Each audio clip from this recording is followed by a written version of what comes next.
La Cristina, tio, és un personatge molt singular. Una miqueta. Una miqueta Massa.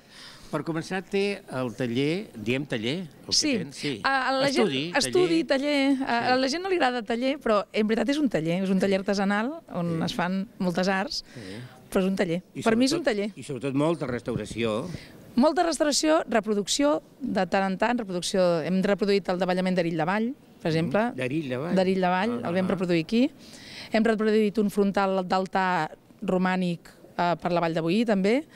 I fem reproducció del que calgui, però és que a més és xulo perquè has d'estudiar molt bé les tècniques per saber-ho, sense fer un fals històric, però fent que visualment es vegi una peça igual a la que copies, però en canvi pesi menys o sigui diferent perquè no vagis al fals històric, per no fer engany. Bé, hem començat a la plaça Reial, perquè ell està aquí al mig del Gòtic, amb aquests carrerons estrets que molta gent diu ui, li fa por ficar-te, li fa por. Això està ple de rates, igual és mentida, però és aquesta cosa. No, abans sí, vam començar que hi havia molta gent que es drogava, que havies de treure la gent de la porta de casa per tancar la reixa, i ara no, ara deuen estar a una altra banda. Sí, perquè tu portes 24 anys aquí. 22 anys. Entrem per aquest carrer, que és el carrer dels Tres Llits, que li he explicat una anècdota que vull reproduir perquè jo la trobo molt graciosa. Sí, a mi m'ha agradat molt. Al segle XIX hi va haver una gran polèmica entre dos prohoms de Barcelona, un era el Víctor Balaguer, el que va batejar tots els carrers de l'Eixample, i l'altre no recordo el nom, però dos prohoms, perquè discutien per què aquest carrer es diu dels Tres Llits. Un deia que és perquè hi havia una casa amb 3 quartos i 3 llits, que cada llit pertanyia a una parròquia diferent, perquè aquí s'ajunten 3 parròquies. I l'altre deia que no, que es deia dels 3 llits perquè hi havia una casa de barrets, que després va dir una casa... Aquesta és l'anècdota que sabia jo. Perquè hi havia 3 llits, i els 3 llits. Després va arribar al segle XX, va venir la Primera Guerra Mundial, els jueus van tornar a Barcelona i van dir no, aquest és el carrer dels 3 llits. I els 3 llits eren els jueus que quan va haver-hi la matança de jueus perquè no els mateixos van convertir al cristianisme. I van passar a viure, de viure al Call, van sortir al Call perquè el Call es va destruir totalment i van passar a viure en aquest carril del costat. Aquest carril dels Tresellits, que és com els deia la gent, els Tresellits, i el carrer de la Lleona, perquè un dels oficis que feien aquells jueus era cuidar les feres de la gent rica, dels nobles, que a tots els agradava tenir una lleona, un lleó, un tigre, el que trobaven, no? Molt bé. No, és molt interessant aquesta. T'ha agradat? A més, és la Real segur, perquè és el que té més enteniment, perquè ningú feia coincidir que els 3 llits i allà hi havia lleona. És el carrer on hi havia Cortits, on hi havia... I no és veritat, el taller dels Cortits estava en una altra banda. Això ho van explicar els jueus quan van arribar, i encara ho expliquen, vaja. I tu que estàs restaurant coses dels jueus, a més. Sí, nosaltres estem ara en una casa del Cal Jueu, allà on diuen que hi ha la sinagoga, que hi ha qui diu que hi és i hi ha qui diu que no, que ara s'estan preparant més excavació arqueològica per averiguar-ho, i estem en una casa d'un promotor privat, que ara la tenen parada perquè si han de fer excavació no sabem què... Però nosaltres estem mig restaurar la façana. Molt bé. I són cases molt boniques i amb moltes tècniques, tenen els vestíbuls amb estucs al foc, amb tota l'escala, la façana és d'estuc.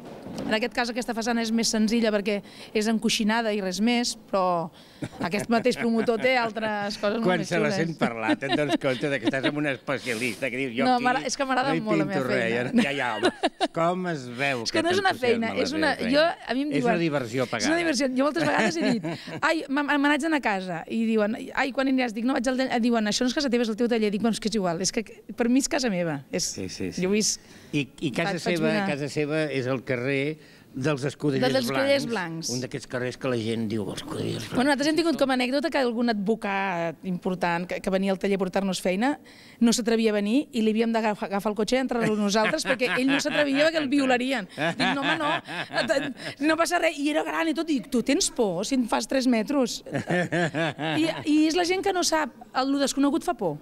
En els petits i en els grans. I en aquests carrers ara, hi ha això, por. Hi ha molta por. Hi ha por, menys que abans, injustificada. Sí que és veritat que hi ha hagut carteristes, hi ha hagut no sé què, però també n'hi ha a moltes altres zones de Barcelona. Ara s'han anat al metro. El metro està ple. El metro n'està ple, exacte. Però aquí ara es viu bastant bé. Nosaltres l'any 90, 91, 92 no tenies por perquè estàs acostumat al que hi ha, però era pesat. Era pesat veure que havies de vigilar molt i Ara no, ara també s'han obert més botigues, que també és agradable, que quan vam entrar tot estava tancat. Per això, amb el barri, aquí hi ha una associació que és interessant, que és Cruïlles, que estan intentant fer barri. I aquest carrer, cada dimarts al vespre, es reuneixen, es diu... Això ho sap més el meu germà, que els ha ajudat i així, però ells tenen una tetera i fan reunió de te. Ah, molt bé. Jo només hi he pogut anar 2 vegades, però realment fan barri, i quan vam obrir nosaltres l'aparador fa un any ara, van dir, home, obriu l'aparador, que fa vida.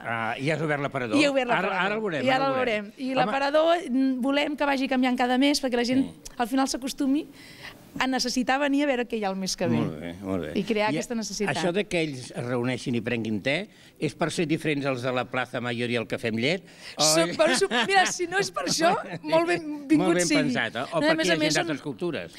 Hi ha gent de bastantes cultures diferents, perquè aquí hi ha bastant immigrant i a més estan molt ben ubicats. Jo, per exemple, nosaltres ara vam inaugurar una exposició i els tés, com que és de Calcuta l'exposició, vaig demanar a una veïna que viu a davant, que té una botiga per aquí, que si em podia fer ella a l'àpat, que no volia fer un àpat, cava i pastes. I em va fer el te, les samoes, tot, em va fer el menjar hindú. I va ser molt bonic. I és una veïna que és molt agradable i hi ha molt bon tracte entre els veïns.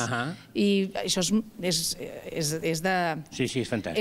És encoratjador, que vens aquí i la millor manera de fer exposicions al taller i així és que la gent entri, coneixes els veïns i fas vida veïnal.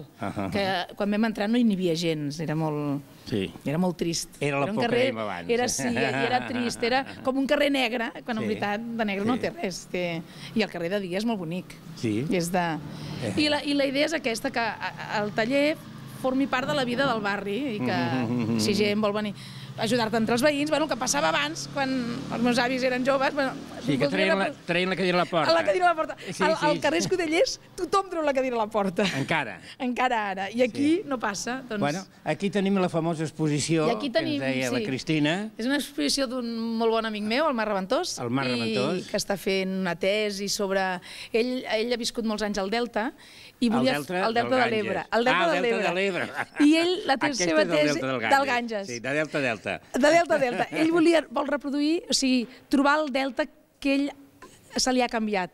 El delta d'aquí, quan eren petits, anava descalços, anaven a jugar al carrer, tot. Ara està ple de cotxes, doncs el delta del Ganges el record del seu delta de petit. I jo ara he anat amb ell de viatge allà i abans d'anar de viatge vam fer honor, i la vam fer aquí a l'exposició de Calcuta. Jo volia fer una exposició molt caòtica, desordenada i tot, i quan he anat a Calcuta he vist que he fet una exposició molt simple, que Calcuta supera àmpliament, supera tot. I la propera, la que la farem ara, a Torroella de Montgrí, farem un Calcuta autèntic. Molt bé. Farem la Calcuta que jo he conegut. Entreu al taller, que és superoriginal, entrem. Truquem a veure si ens obre. Mira, ara... Bon dia. Bon dia. A veure... Mira, Ave Maria! Doncs a veure, aquí l'exposició volíem... Les va inaugurar fa un mes o així, i la idea era que el taller tingués un fil conductor, que tu no veiessis el taller, que és molt gran. Que és cap allà. Sí, fins que no... que t'haguessis d'anar apartant les teles, i sigués una mica... que és el que el Marc em va... El Marc ha viatjat molt a la Índia i és el que em va transmetre. És que l'ebullició, no sé... Quan vam inaugurar teníem olors per tot arreu, vam fer curri, no sé què, i els vam posar per tot arreu, i hi havia sons que sonaven per tot arreu, el que ell grava a la Índia. Hi havia els sons de la Índia. I era molt bonic, molt. I la idea va ser veure si podíem transportar la gent per un dia a Calcuta, sense haver-se de bellugar de casa. Jo no vaig tan lluny com a l'Índia, això em recorda les 1001 nits. Les 1001 nits, sí. I llavors aquí, per exemple, vam fer els temes del... els quadres sobretot són les llums que amb ell li transmet Calcuta, i aquí vam posar totes les cares, que era la zona, la gent es mirava i aquí en preníem el te, el dia de la inauguració. Ara està ple d'unes cares que en parlem en un altre moment. Parlar a casa teva una mica de tot és impossible. Hi ha masses coses aquí, ceràmica catalana allà... Sí, no, hi ha de tot. A tot arreu hi ha de tot. Parlant, avui ens centrem... Per això un dia en farem un especial, que això és una cosa per uns nens que... Que a més m'ha semblat tan increïble. Que és molt bonic. I a més treballar amb nens és una cosa impressionant. I els dedicarem l'aparador aquest Nadal. Molt bé, doncs ho vindrem a fer. I de moment veiem aquí els quadres del Marc Reventós. Exacte. Quadros entre cometes. Quadres entre cometes, les teles. Exacte, les teles, sí. I ara les hem... És molt xulo. Nosaltres allà a la Índia ara n'hem pintat una de 25 metres entre els dos. Sí. I també han col·laborat els nens del Delta, els nens hindús. I el penjarem a algun lloc. Els penjarem a algun lloc perquè és una pintura molt interessant. Tothom ha escrit els seus noms en bengalí, i en bengalí ha sigut una bona experiència. Bengalí és la llengua que es parla al delta del Ganges, sí. Però que es parla des de Calcuta al Ganges. Suposo que no he estat mai a l'Índia, es deuen parlar 400 llengües. Sí. Per exemple, jo vaig anar de Calcuta a Delhi, i a Delhi vaig parlar, vaig dir bona nit en bengalí, i em van dir que no sabien què et deia. Clar, vaig dir, no, clar, és que és una altra llengua, és una altra... Però bueno. No, però ha sigut molt bonic, és una experiència realment que recomano qualsevol, perquè és transportar-te en un espai atemporal i magnífic, d'unes llums magnífiques, d'una gent superamable, és molt senzilla i extraordinari. I tu veient totes aquestes teles, realment et transportes? A mi em transporta el caos de les pinzellades, les llums. Hi ha moltes, aquestes llums vermelles, el blau, tots els saris de les dones, que estan plens de colors, sí que et transporta bastant. És un país absolutament lluminós? Absolutament. Perquè aquí, quan parlem de la Índia, ens imaginem un país molt pobre, la gent passant molta misèria. No ens imaginem una altra Índia que aquesta. Sí que hi ha misèria, però aquí també hi ha misèria. I cada dia més. I cada dia més. Llavors, allà hi ha misèria, però és que allà... Aquesta no és més ric qui més té, sinó qui menys necessita. Allà la gent no necessita. Llavors la gent té el que té. Per exemple, al delta del Ganges la gent va descalça, perquè jo també vaig descalça, perquè és una tonteria anar amb sabates quan pots trepitjar sorra de la platja. Llavors, la gent té... El clima és molt bo. Llavors, la gent té poca roba, però és que jo vaig estar a la Índia 15 dies amb la mateixa roba, no em va passar res. I no hi ha hivern ni estiu? Sí, una mica millor. No hi ha molt poc, hi havia 2 graus o 3 de temperatura, llavors, allà on érem, Llavors, no tenir... Bueno, és que no necessites res.